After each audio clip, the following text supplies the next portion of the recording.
Hello everyone, आप सभी लोग कैसे हैं। आप सभी का स्वागत है आपके अपने ऑनलाइन प्लेटफॉर्म प्रशिक्षण क्लासेस पर।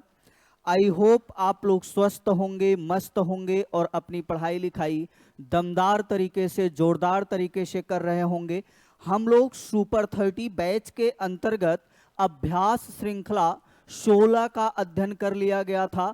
आज का जो हमारा अभ्यास श्रृंखला है वो 17 है, जो कि फिजिक्स के अगर बात किया जाए इलेक्ट्रिक करंट से हमने एक पार्ट पढ़ा था, दूसरा पार्ट आज होगा, क्योंकि इलेक्ट्रिक करंट एक बड़ा पार्ट होता है। उसके साथ साथ हमें विद्युत चुंबकत्व भी पढ़ना होता है। तो आज हमने विद्युत चुंबकत्व से कुछ जो है पीवाईक्यूज और जो है विद्युत से लिया है, और विथ कॉन्सेप्ट देखा जाएगा हर अभ्यास श्रृंखला के जैसा ही। तो आप लोग कॉपी और पेन ले लीजिए साथ में और बैठ जाइए। आइए चलते हैं हम लोग जो है अपने प्रश्न की तरफ, और दमदार तरीके से, जोरदार तरीके से हम अपने प्रश्न को सॉल्व करते हैं। आइए चलते हैं दोस्तों अपने प्रश्न की तरफ। हमारा पहला प्रश्न क्या है हमारे साथी, कह रहा है विद्युत गीजर में खाली स्थान है। मेरे प्यारे साथियों, इसको फील करना है और बड़े ध्यान से कीजिएगा। पेन ले ले, एक मिनट मेरे साथी।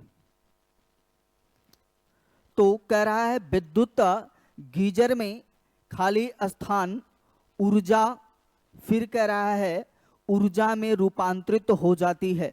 कह रहा है विद्युत से चुंबकीय में, अच्छा विद्युत से चुंबकीय में, फिर कह रहा है विद्युत से ऊष्मीय में, फिर कह रहा है यांत्रिक से विद्युत में, फिर कह रहा है विद्युत और विद्युत से प्रकाश।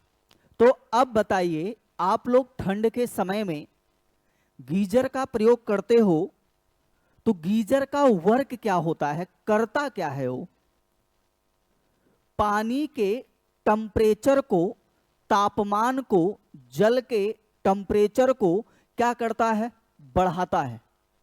क्या करता है मेरे साथी, उसके टेम्परेचर को, उसके तापमान को बढ़ाता है, जिससे हमारा पानी क्या होता है, गर्म हो जाता है। और जब गर्म होगा, और गीजर, ये बताइए अगर लाइट ना रहे, करंट ना रहे, विद्युत ना रहे, गीजर किस पर कार्य करता है, विद्युत पर करता है। ना रहे तो क्या आपका पानी गर्म होगा, क्या नहीं होगा। और अगर गर्म होगा तो उष्मा निकलेगी कि नहीं निकलेगी। तो विद्युत से किसमें परिवर्तन करेगा मेरे प्यारे साथियों, थोड़ा से देखिए, कॉन्सेप्ट से सॉल्व करेंगे तो कुछ ऐसे प्रश्न होते हैं जो आप नहीं भी पढ़े रहेंगे, उनको सॉल्व कर लेंगे। तो विद्युत से किसमें परिवर्तित करता है हमारे साथियों, तो ऊष्मीय, ऊष्मा अर्थात ऊष्मीय में परिवर्तित करता है। हमारा राइट आंसर क्या होने वाला है मेरे प्यारे साथी, तो हमारा राइट आंसर क्या होने वाला है, option number B. I hope आप लोग को समझ में आया होगा, है ना। चलिए चलते हैं अगले प्रश्न की तरफ, जो है क्या कह रहा है, फिर कह रहा है निम्न में से कौन सा उपकरण परिपथ में विद्युत धारा का पता लगाता है। परिपथ में अर्थात अगर हम बात करें, परिपथ का मतलब आप जो है कि वायर हो सकता है, तार हो सकता है। तो विद्युत धारा का पता आप किससे लगाते हैं, कह रहा है गैल्वेनोमीटर से, कि एमीटर से, फिर कह रहा है वोल्ट मीटर से, फिर कह रहा है इलेक्ट्रोमीटर से। आइए देखा जाता है किससे पता किया जाता है। तो आप लोग कमेंट करेंगे, थोड़ा सा कंफ्यूजन भरा जो है प्रश्न है, लेकिन मुझे विश्वास है कि आप लोग इसे आसानी से कर लेंगे, और नहीं कर पाते हैं तो फिर हम तो है ही हैं। तो अगर हम बात करें परिपथ में विद्युत धारा का पता लगाने के लिए किस यंत्र का आप प्रयोग करते हो हमारे साथी, तो गैल्वेनोमीटर का प्रयोग करते हो। किसका करते हो, ऑप्शन नंबर ए हमारा क्या होगा, राइट आंसर होगा। एम्पियर, विद्युत धारा को एम्पियर में जो है, एम्पियर में प्राप्त करने के लिए किसका प्रयोग किया जाता है, एमीटर का किया जाता है। किसका किया जाता है? एमीटर का किया जाता है। वोल्ट मीटर क्या करता है हमारे साथी? विभवांतर, दो विभवांतरों के बीच में क्या करता है? ये जो है विद्युत धारा को मापता है। क्या करता है? दो विभवांतरों के मध्य में विद्युत धारा का पता लगाता है। आई होप आप लोग को समझ में आया होगा। हमारा राइट आंसर क्या है? Option number A. जब विद्युत धारा को हमें एम्पियर में ज्ञात करना होता है तो किसका प्रयोग करते हैं? एमीटर का। और परिपथ में विद्युत धारा या करंट है कि नहीं है उसका पता लगाने के लिए किसका प्रयोग करते हैं मेरे प्यारे साथियों? तो गैल्वेनोमीटर का प्रयोग करते हैं। आई होप आप लोग को समझ में आया होगा। चलिए चलते हैं मेरे प्यारे साथी अगले प्रश्न की तरफ। करा जनरेटर। जनरेटर तो सभी लोगों ने देखा होगा। वह उपकरण है जो परिवर्तित करता है यांत्रिक ऊर्जा को विद्युत ऊर्जा में, फिर कह रहा है विद्युत ऊर्जा को यांत्रिक ऊर्जा में, फिर कह रहा है विद्युत ऊर्जा को ऊष्मीय ऊर्जा में, फिर कह रहा है ऊष्मीय ऊर्जा को यांत्रिक ऊर्जा में। चलिए बताइए, जनरेटर जो आप अपने दैनिक जीवन में उपयोग करते रहते हैं वो करता क्या है? Option number B right answer होगा ना मेरे सम्मानित छात्र एवं छात्राओं? बताइए, right answer option number B होगा ना? विद्युत ऊर्जा को यांत्रिक ऊर्जा में परिवर्तित करता है। और हम देख रहे हैं कि आप लोग बड़े चौकन्ने हो गए कि सर क्या बोल रहे हैं, विद्युत ऊर्जा को यांत्रिक ऊर्जा में परिवर्तित करता है। नहीं साथियों, मैं बस आपका ध्यान केंद्रित करने के लिए ऐसा बोल रहा था। यांत्रिक ऊर्जा को क्या करता है? विद्युत ऊर्जा में परिवर्तित करता है। यानी हमारा राइट आंसर क्या होने वाला है? तो option number A. I hope आप लोग को समझ में आया होगा। चलिए चलते हैं अगले प्रश्न की तरफ हमारे साथी। अगला प्रश्न क्या कह रहा है? कौन सा उपकरण एसी को डीसी में परिवर्तित करता है? चलिए बताइए। Alternating current, direct current, AC, DC. चलिए बताते रहिए, आप लोग कमेंट करते रहिए, तब तक हम आप लोगों को समझाने के लिए कुछ फिगर बना लेते हैं।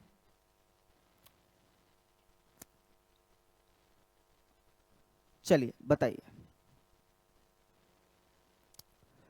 अगर हम बात करें, हमारा जो करंट होता है वो कितने प्रकार का होता है मेरे प्यारे साथियों? तो आप लोग जानते होंगे कि दो प्रकार का होता है, अल्टरनेटिंग करंट और डायरेक्ट करंट, अर्थात जो है प्रत्यावर्ती धारा और दृष्टि धारा। कौन सा धारा? प्रत्यावर्ती धारा और दृष्टि धारा। अब अगर हम बात करें कि हमारे जीवन में बताइए एसी खतरनाक है कि डीसी? अगर मान लीजिए कभी आप फैन बना रहे हैं या अपने का घरों में कुछ छोटी मोटी जो त्रुटियां होती हैं, वायर में कमियां आती हैं, उसमें हम लोग उसको सही करते रहते हैं। तो अगर किसी व्यक्ति को डीसी ने टच किया, कोई व्यक्ति डीसी को टच किया और कोई व्यक्ति एसी को टच किया, छुआ, तो किसको ज्यादा समस्या होगी बताइए? तो मेरे साथी किसको ज्यादा समस्या होगी? जो डीसी को टच किया रहेगा। ये जो करंट होता है ये डायरेक्ट होता है, यानी अगर 200 वोल्ट से चला तो यहां तक भी लगातार 200 वोल्ट से चलता रहेगा। लेकिन अगर हम बात करें अल्टरनेटिंग करंट, तो यह एक बार ऊपर उठता है, फिर निम्न होता है, फिर ऊपर उठता है, फिर निम्न होता है। यानी बीच में जब आपको पकड़ेगा तो एक बार निम्न होगा। अगर कोई व्यक्ति मोटा तगड़ा है, खाए पिए घर का है, तो उसे छुड़ा सकता है। किसे? एसी करंट को। लेकिन डीसी को नहीं छुड़ा सकता। तो वही आपसे पूछ रहा है, कौन सा उपकरण है एसी को डीसी में परिवर्तित करता है? और यहीं पर मैं आपसे एक प्यारा सा और क्वेश्चन पूछूंगा कि डीसी को एरो बना दे रहा हूं, समझ लीजिएगा कि डीसी को एसी में कौन परिवर्तित करता है। अगर भाई एसी को पूछा है डीसी में, तो इसी समय हम लोग डीसी को भी जान ले कि एसी में कौन परिवर्तित करता है। तो हमारा राइट आंसर क्या होने वाला हमारे साथी, आप लोग आई होप कमेंट भी कर चुके होंगे, रेक्टिफायर होता है। क्या होता है? रेक्टिफायर होता है। तो एसी को डीसी में कौन परिवर्तित करता है? रेक्टिफायर। अब आप लोग कमेंट करेंगे कि डीसी को एसी में कौन परिवर्तित करता है मेरे साथी, तो आप लोग के घरों में तो होगा ही। तो बताइए क्या? इन्वर्टर। समझ में आया? इन्वर्टर जो होता है वो क्या करता है? डीसी को क्या करता है? एसी में परिवर्तित करता है। आई होप आप लोग को समझ में आया होगा। विद्युत धारा दो प्रकार का, कौन कौन सा? AC, DC. हमारे जीवन के लिए सबसे खतरनाक कौन सा करंट होता है? तो डीसी होता है। चले अगले प्रश्न की तरफ आइए चलते हैं मेरे साथियों। करा है वोल्ट मीटर एक ऐसा यंत्र है जो कि उपस्थिति का पता लगा सकता है। चलिए करा है वोल्ट मीटर से हम लोग क्या पता लगाते हैं? ऊष्मा का, कि कंपन का, कि चुंबकीय क्षेत्र का, कि विभवांतर का। मेरे प्यारे साथी आई होप आप लोग समझ गए होंगे। अभी पहले या दूसरे प्रश्न में हमने बताया था कि वोल्ट मीटर से किसका पता लगाते हैं? विभवांतर का। किसका पता लगाते हैं? विभवांतर का। चुंबकीय क्षेत्र मैग्नेटिक फील्ड का नहीं लगाते हैं, वाइब्रेशन का नहीं लगाते हैं, हीट का नहीं लगाते हैं। किसका पता किया जाता है? विभवांतर का। अच्छा, आप लोग की तैयारी दमदार तरीके से चल रही होगी, है ना? तो तैयारी में लगे रहिएगा, अपने टारगेट से भटकिएगा मत। और टारगेट आपके रास्ते में बहुत सारी बाधाएं, समस्याएं आएंगी, लेकिन उन समस्याओं से आपको दूर नहीं भागना है, उनसे लड़कर, उनको हटाकर अपने रास्ते पर ही चलना है। आपको विचलन नहीं होना है। मेरे प्यारे साथियों, आप अपने YouTube चैनल प्रशिक्षण क्लासेस को सब्सक्राइब कीजिए, शेयर कीजिए, और हमारा वीडियो अच्छा लगे तो हमारे वीडियो को भर भर के लाइक कीजिए, क्योंकि हम लोगों की ऊर्जा आप लोगों की लाइक से है। और जितना अधिक आप लोग सब्सक्राइब करेंगे, शेयर करेंगे और हमारे वीडियो को लाइक करेंगे, उतना ही अधिक हमारे शरीर में ग्लूकोज मिलेगा। और जब मेरे साथी हम लोगों को ग्लूकोज मिलेगा तो फिर हम लोग आपके टारगेट के, आपके लक्ष्य को पूरा करने से चूकने नहीं देंगे। चलिए चलते हैं अगले प्रश्न की तरफ मेरे प्यारे साथियों। क्या कह रहा है? कह रहा है पावर ट्रांसफार्मर की कार्य प्रणाली का सिद्धांत पर आधारित है। कह रहा है हुक का नियम, न्यूटन का नियम, आइंस्टीन का सिद्धांत, फैराडे का नियम। चलिए मेरे प्यारे साथी आप लोग कमेंट करते रहिए, तब तक हम आपसे यहीं पर दो चार क्वेश्चन और दागते हैं और आप लोग बताएंगे भी जो है। चलिए पहला क्वेश्चन, चलिए आंसर तब तक बता देते हैं, फिर आते हैं क्वेश्चन पर। जो पावर ट्रांसफार्मर की कार्यप्रणाली का सिद्धांत तो होता है, वो किस सिद्धांत पे कार्य करता है मेरे साथी? तो ऑप्शन नंबर डी, अर्थात फैराडे के नियम पर कार्य करता है। किस सिद्धांत पर कार्य करता है मेरे साथी? तो फैराडे के नियम पर कार्य करता है। अब मैं आपसे पूछूं, ये जो आपके गांव में ट्रांसफार्मर प्यारा सा लगा है, सुंदर सा, इसका कार्य क्या होता है? इसका कार्य क्या होता है? दूसरा मैं आपके सामने प्रश्न करता हूं कि ये बताइए कि ये एसी पर कार्य करता है कि डीसी पर करता है? हमने क्या कहा? एसी पर कार्य करता है कि डीसी पर करता है। और अगला प्रश्न मैं करता हूं, किस ऑयल अर्थात किस तेल का प्रयोग किया जाता है? जो आपके ट्रांसफार्मर में ऑयल होता है, वो कौन सा ऑयल होता है? अगर हम बात करें कि ट्रांसफार्मर किस लोहे का बना होता है? किस लोहे का बना होता है? कठोर लोहे का कि नरम लोहे का?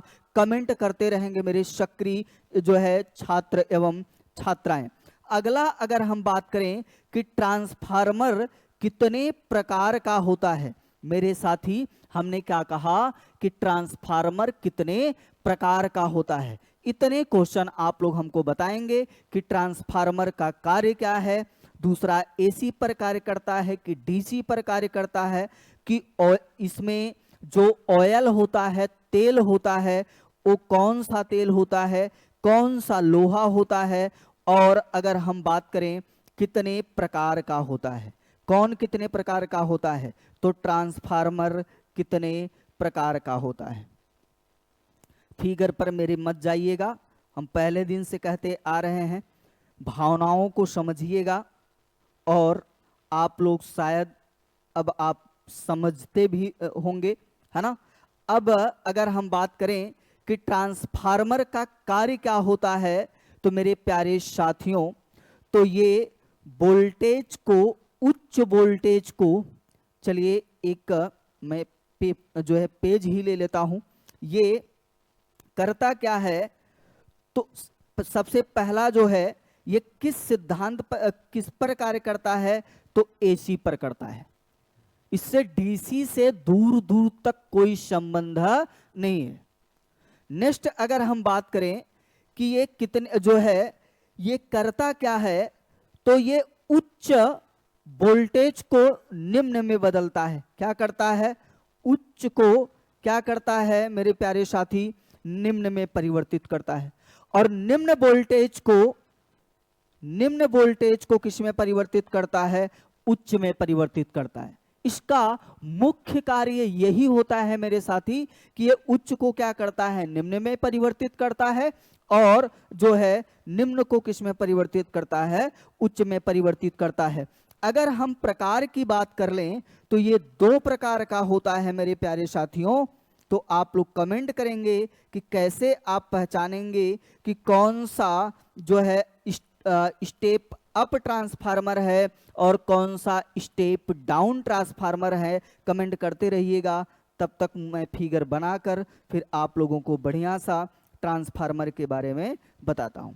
और किस ऑयल का प्रयोग किया जाता है मेरे साथी, तो नेफ्था ऑयल का प्रयोग किया जाता है। किस ऑयल का प्रयोग किया जाता है, तो नेफ्था ऑयल का प्रयोग किया जाता है। अगर हम बात करें जो है नेफ्था ट्रांसफार्मर में किस ऑयल का, तो नेफ्था ऑयल का किया जाता है। कुंडली नंबर फर्स्ट और कुंडली नंबर सेकंड, फिगर पे मत जाइएगा। चलिए अगर हम बात करें तो कुंडली नंबर सेकंड में जो है, अगर जिसमें वलयों छल्लों की संख्या अधिक होगा, कुंडली नंबर सेकंड में देखिए इधर छल्लों वलयों की संख्या अधिक है, वो कौन सा ट्रांसफार्मर होगा हमारे साथी, तो स्टेप अप ट्रांसफार्मर होता है। और जिस ट्रांसफार्मर के कुंडली फर्स्ट में वलयों की संख्या अधिक होगी, वो अगर हम बात करें तो कौन सा होता है मेरे प्यारे साथी, तो स्टेप डाउन। और डाउन का मतलब क्या होता है मेरे प्यारे साथियों, स्टेप अप और स्टेप डाउन, अर्थात जो है ऊंचाई ट्रांसफार्मर। इसको हिंदी में क्या बोला जाता है हमारे साथी, तो ऊंचाई ट्रांसफार्मर, ऊंचाई ट्रांसफार्मर। और अगर बात किया जाए तो इसको बोला जाता है अपचाई ट्रांसफार्मर। तो अब बताइए कौन धार जो है वोल्टेज के मान को बढ़ाएगा और कौन घटाएगा। तो स्टेप अप कर देना, बढ़ा देना, यानी ये क्या करेगा, निम्न से मेरे प्यारे साथी किसमें परिवर्तित करेगा, उच्च में करेगा। स्टेप डाउन, डाउन कर रहा है, नीचे कर रहा है, कम कर रहा है। तो अगर हम बात करें तो ये क्या करता होगा, तो निम्न, सॉरी मेरी साथी, एक मिनट, ये क्या करता है, उच्च से क्या करता है मेरे प्यारे साथी, निम्न में परिवर्तित करता है। उच्च से क्या करता है, निम्न में। कुंडली में वलयों की संख्या, छल्लों की संख्या अगर सेकंड में अधिक है तो कौन सा ट्रांसफार्मर, स्टेप अप। अगर प्रथम कुंडली में वलयों की संख्या, छल्लों की संख्या अधिक है, गोला गोला वाला जो है, तो कौन सा transformer, step down. Step down उच्च को क्या करेगा, निम्न में करेगा। स्टेप अप क्या करेगा, निम्न से उच्च में करेगा। किस ऑयल का प्रयोग किया जाता है, नेफ्था ऑयल। किस पर कार्य करता है, एसी पे करता है कि डीसी पे करता है, तो एसी पे करता है। करता क्या है, हाई वोल्टेज को लो वोल्टेज में परिवर्तित करता है और लो वोल्टेज को हाई वोल्टेज में परिवर्तित करता है, अर्थात दोनों कार्य करता है। किसके सिद्धांत पर कार्य करता है, फैराडे के सिद्धांत पर, जो आपका प्रश्न था मेरे साथियों। तो हमारा राइट आंसर क्या होगा, ऑप्शन नंबर डी। और आई होप आप लोग ट्रांसफार्मर के बारे में कुछ जान भी जो है अधिक जानकारी भी हुई होगी, और साथ साथ नोट करते चलिएगा, है ना। और अगर नोट नहीं कर रहे हैं तो ये समझिए बहुत बहुत बड़ी गलती आप लोग कर रहे हैं। चलिए चलते हैं अगले प्रश्न की तरफ, अगले क्वेश्चन की तरफ। कह रहा है एक आदर्श ट्रांसफार्मर में कुंडलों में प्रतिरोध नहीं होता है। अरे वही जो बताया था, कुंडल नंबर फर्स्ट और कुंडल नंबर सेकंड। दूसरा कह रहा है क्रोड में किसी प्रकार की हानि नहीं होती है। फिर कह रहा है क्रोड में अनंत पारगम्यता, चुंबकीयता होती है। फिर कह रहा है इनमें से सभी। तो मेरे प्यारे साथियों, आप लोग हमको कमेंट करेंगे कि इनमें से कौन सा हमारा राइट आंसर होने वाला है। तो कुंडलों में प्रतिरोध नहीं होता है, ये भी बात सही है। क्रोड में किसी भी प्रकार की हानि होती है क्या, नहीं होती है। क्रोड में अनंत चुंबकीयता होती है, बिल्कुल सही है। तो इनमें से हमारा सभी आंसर क्या हो जाएगा, राइट हो जाएगा, अर्थात ऑप्शन नंबर डी हो जाएगा। ठीक, चलें अगले प्रश्न की तरफ। अगला प्रश्न हमारा क्या कह रहा है मेरे प्यारे साथियों, कह रहा है इलेक्ट्रिक बल्ब में भरने हेतु निम्नलिखित में से किसका प्रयोग किया जाता है।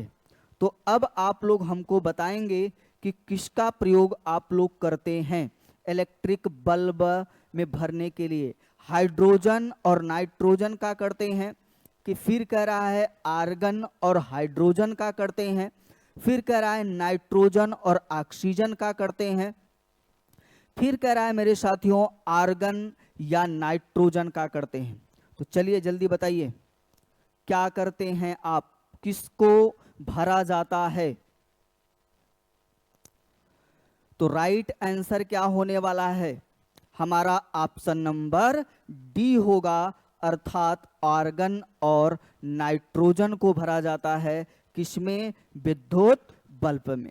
चलिए थोड़ा से यहाँ पे आप लोगों से प्रश्न पूछ लेते हैं कि बताइए इसका विद्युत बल्ब का जो प्रतिरोध होता है, रेजिस्टेंस होता है, वो हमको बताइए उच्च होता है कि निम्न होता है। अगर हम बात करें गलनांक जो होता है, क्या होता है मेरे प्यारे साथी, गलनांक जो होता है वो उच्च होता है कि निम्न होता है। और विद्युत बल्ब की अगर हम बात करें, जो है इलेक्ट्रिक बल्ब की खोज किसने किया था, ये भी आप बताएंगे कि विद्युत बल्ब का खोज किसने किया था। विद्युत बल्ब की खोज किसने किया था मेरे प्यारे साथी, तो एडिसन ने किया था। किसने किया था मेरे प्यारे साथियों, एडिसन ने किया था। अगर हम बात करें इसका प्रतिरोध उच्च होता है कि निम्न होता है, तो निम्न होता है ना मेरे साथी, बताइए निम्न ही होता होगा। तो मेरे प्यारे साथी इसका प्रतिरोध भी उच्च होता है और गलनांक भी उच्च होता है। क्या होता है, प्रतिरोध और गलनांक दोनों भी क्या होते हैं, उच्च होते हैं। आइए थोड़ा से, अगर विद्युत बल्ब की बात हो रही है, प्रतिरोध और गलनांक की, तो यहीं पर हम विद्युत फ्यूज की बात कर लें कि विद्युत फ्यूज का गलनांक, चलिए कमेंट कीजिए, विद्युत फ्यूज का गलनांक और जो है प्रतिरोध क्या होता है। विद्युत फ्यूज कमेंट कीजिए जल्दी आप लोग। और अगर हम बात करें विद्युत फ्यूज किसका बना होता है, किसका बना होता है, ये भी आप लोग कमेंट करेंगे। और किसका मिश्रण होता है, ये भी आप लोग कमेंट करने वाले हैं। विद्युत फ्यूज किसका बना होता है, प्रतिरोध कितना होता है जो है। तो अगर हम बात करें मेरे प्यारे साथियों, तो इसका जो रेजिस्टेंस होता है वो हाई होता है। अगर हम बात करें गलनांक का, तो इसका गलनांक निम्न होता है। गलनांक निम्न होने का मतलब जब भी लाइट तेज आएगी या कोई भी समस्या होगा, जो विद्युत फ्यूज होगा वो क्या हो जाएगा, गल जाएगा। और जैसे विद्युत फ्यूज गला, आपके घरों की सुरक्षा हो गई। इसीलिए इसे घरेलू सुरक्षा उपकरण भी कहते हैं। क्या कहते हैं, घरेलू सुरक्षा उपकरण भी कहते हैं। किसका बना होता है, तो लेड और टिन का बना होता है। किसका बना होता है हमारे साथी, तो लेड का मतलब पीबी और टिन का मतलब हमारे साथी एसएन, पीबी और एसएन का बना होता है। विद्युत फ्यूज हो गया। अगर हम बात करें, चलिए यहीं पर विद्युत हीटर की बात कर लेते हैं। विद्युत हीटर, चलिए कमेंट कीजिए, इसका गलनांक और प्रतिरोध क्या होता है, विद्युत हीटर का। और इसका तार किसका बना होता है। अगर विद्युत हीटर की बात किया जाए तो इसका प्रतिरोध भी उच्च होता है, गलनांक भी उच्च होता है। किसका बना होता है मेरे प्यारे साथियों, तो नाइक्रोम का बना होता है। किसका बना होता है, नाइक्रोम का बना होता है। चलिए अगर हम बात करें यहीं पर, तो प्रेस की भी बात कर लिया जाता है। किसकी बात कर लिया जाता है, प्रेस का। हमको आप लोग गलनांक बताइए, निम्न होता है कि उच्च होता है। और उसके साथ साथ आप लोग रेजिस्टेंस भी बताएंगे, अर्थात प्रतिरोध भी बताएंगे कि जो प्रेस आप अपने कपड़ों को आयरन करते हैं, प्रेस करते हैं, उसमें कौन सा जो है जो वायर होता है किसका बना होता है। उसके साथ साथ अगर हम बात करें तो उसका गलनांक एवं प्रतिरोध क्या होता है, प्रेस का। तो अगर हम बात करें तो जो प्रेस के अंदर एक धातु का जो है बर्तन होता है, उसमें नाइक्रोम का वायर भरा होता है, अर्थात तार भरा होता है। और इसका गलनांक भी, प्रतिरोध भी उच्च होता है। और मेरे प्यारे साथियों गलनांक भी उच्च होता है। तो हमने क्या क्या जाना, जो है विद्युत फ्यूज के बारे में जाना कि विद्युत फ्यूज का प्रतिरोध उच्च होगा, लेकिन गलनांक क्या होगा, निम्न होगा, ताकि कभी भी जब विद्युत धारा या आपके घरों में विद्युत अधिक तीव्र से आए, कोई भी समस्या आए, तो फ्यूज क्या हो जाए, स्वाहा, अर्थात गल जाए। और हमारे घरों की क्या, हमारे घरों में जो और विद्युत उपकरण है उनका क्या हो जाए, सुरक्षा हो जाए। वहीं पर हमने विद्युत हीटर के बारे में जाना। नाइक्रोम का तार का प्रयोग किया जाता है और जो छल्ले जैसा बना होता है। गलनांक भी उच्च होता है और प्रतिरोध भी उच्च होता है। I hope. और इलेक्ट्रिक बल्ब में क्या होता है मेरे प्यारे साथियों, तो इलेक्ट्रिक बल्ब का भी गलनांक उच्च और प्रतिरोध उच्च होता है। और किस गैस का प्रयोग किया जाता है, किसको भरा जाता है, तो आर्गन और नाइट्रोजन को। चले अगले प्रश्न की तरफ मेरे प्यारे साथी। अगला प्रश्न क्या कह रहा है, अगला प्रश्न कह रहा है, ये अभी हमने इस बात पे चर्चा किया था और सेम जो है प्रश्न आ गया। इलेक्ट्रिक बल्ब के फिलामेंट के लिए विशेष रूप से प्रयोग होने वाली धातु का नाम क्या है? कह रहा है टंगस्टन है कि कॉपर है कि क्रोमियम है कि निकल है। तो बताइए मेरे प्यारे साथी क्या है? आप लोग कमेंट करेंगे और बहुत ही इजी सा प्रश्न हमारा option number A right answer होगा। अर्थात अगर हम बात करें तो हमारा जो है किसका बना होता है? टंगस्टन का बना होता है। किसका बना होता है मेरे प्यारे साथी? तो टंगस्टन का बना होता है। चलें अगले प्रश्न की तरफ। अगला प्रश्न क्या कह रहा है मेरे प्यारे साथी? अगला प्रश्न कह रहा है निम्न युक्तियों में से कौन से चालक के विभवांतर को बनाए रखने में मदद करता है? विभवांतर, विभव में अंतर पैदा जब होता है तो कौन उत्पन्न होता है? विभवांतर। मेरे साथियों, आज तक फिजिक्स में विभवांतर का कोई एक परिभाषा नहीं मिलेगी आपको। जब हम लोग विभव को काटते हैं, छांटते हैं, तो उससे हमको क्या मिलता है? विभवांतर मिलता है। कह रहा है अमीटर का प्रयोग करेंगे कि गैल्वेनोमीटर का प्रयोग करेंगे कि सेल या बैटरी का प्रयोग करेंगे? तो मेरे प्यारे साथियों, हम लोग किसका प्रयोग करने वाले हैं? सेल या बैटरी का प्रयोग करने वाले हैं। तो हमारा राइट आंसर क्या हो गया मेरे प्यारे साथी? तो ऑप्शन नंबर सी हमारा राइट आंसर होगा। चलिए चलते हैं अगले प्रश्न की तरफ।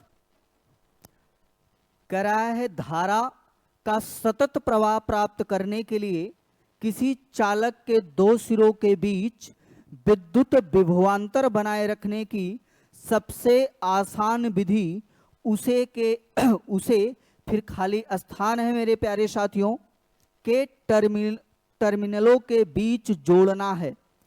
तो बताइए, अभी इसके जस्ट हम लोग पीछे वाले प्रश्न में इस प्रश्न से मिलता जुलता प्रश्न किए हैं। तो आई होप आप लोग को ये बढ़िया से समझ में आया होगा और आप लोग कमेंट भी कर रहे होंगे कि इसका राइट आंसर क्या होगा। किससे जोड़ना होगा मेरे प्यारे साथी? तो बैटरी से जोड़ना होगा, है ना? किससे जोड़ना होगा? बैटरी से। आई होप आप लोग को समझ में आ रहा होगा। चलिए चलते हैं अगले प्रश्न की तरफ मेरे प्यारे साथियों। क्या कह रहा है? कह रहा है चुंबक के उत्तरी ध्रुव पर चुंबकीय क्षेत्र रेखाएं होती हैं।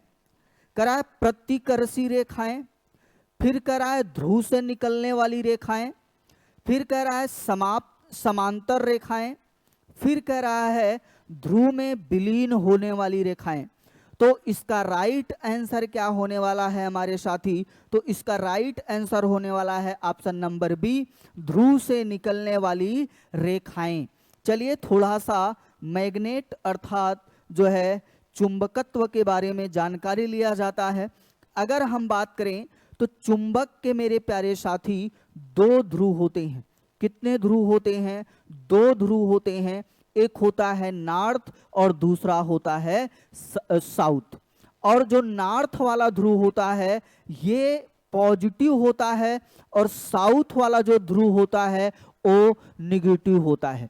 और आप लोग जानते ही हैं समान ध्रुव एक दूसरे को प्रतिकर्षित करेंगे, असमान ध्रुव एक दूसरे को आकर्षित करेंगे, है ना? समान आवेश एक दूसरे को पढ़े हैं पीछे।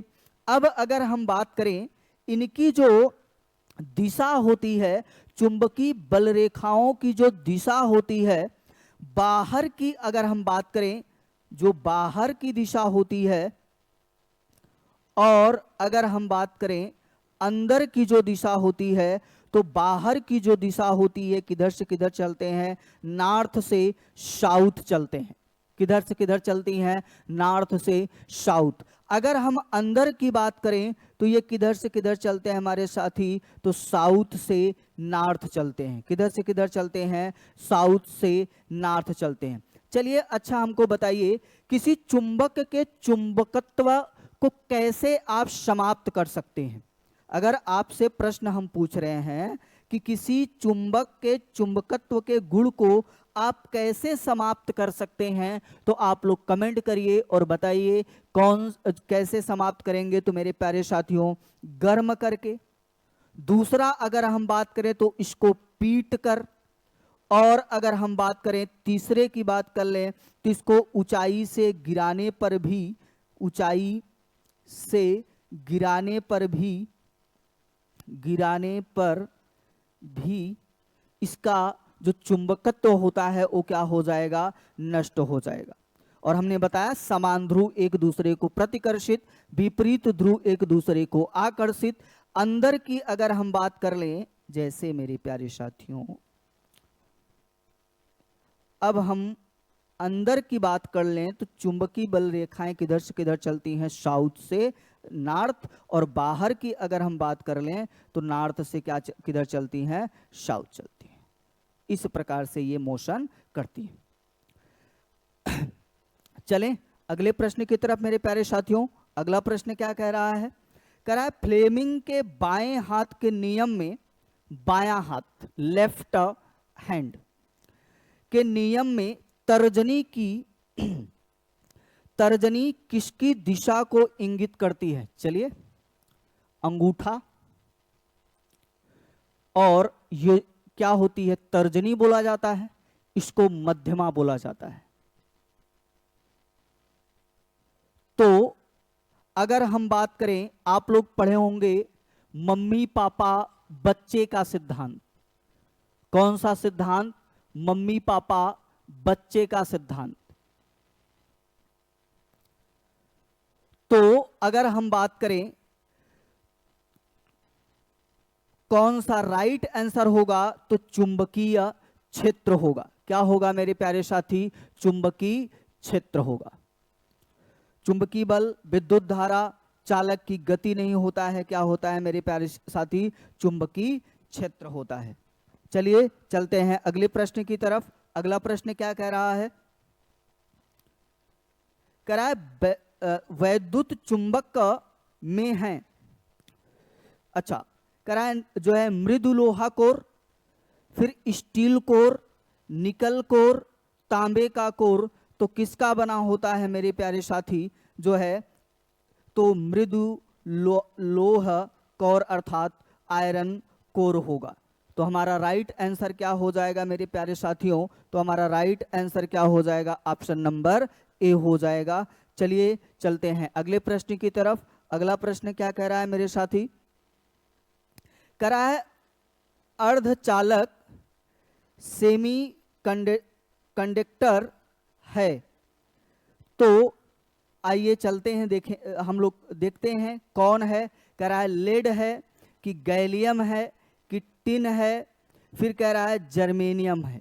तो मेरे साथियों बताइए, एक और हम बता दे रहे हैं, सिलिकॉन अर्धचालक जो मुख्य प्रकृति में पाए तो जाते हैं कुचालक की भांति, मुख्य रूप से कैसे पाए जाते हैं, वो प्रकृति में कुचालक होते हैं, लेकिन उनके ताप में, दाब में परिवर्तन करके हम लोग जब उसे सुचालक बना दें तो उसे क्या कहा जाता है, अर्धचालक कहा जाता है। जैसे सिलिकॉन और जर्मेनियम। तो हमारा राइट आंसर क्या हो जाएगा मेरे साथी, तो हमारा ऑप्शन नंबर डी हमारा राइट आंसर हो जाएगा। चलिए चलते हैं अगले प्रश्न की तरफ हमारे साथी। आज के लिए बस इतने ही प्रश्न मेरे साथियों। मिलते हैं आप सबसे अगले अभ्यास श्रृंखला में। तब तक के लिए आप लोग जोरदार तरीके से, दमदार तरीके से अपनी पढ़ाई लिखाई करते रहिए और अपने टारगेट से भटकिए मत। अपने लक्ष्य को प्राप्त करने के लिए अपनी पढ़ाई लिखाई जोरदार तरीके से करते रहिए। और आप सभी का थैंक यू, धन्यवाद। मिलते हैं अगले अभ्यास श्रृंखला में।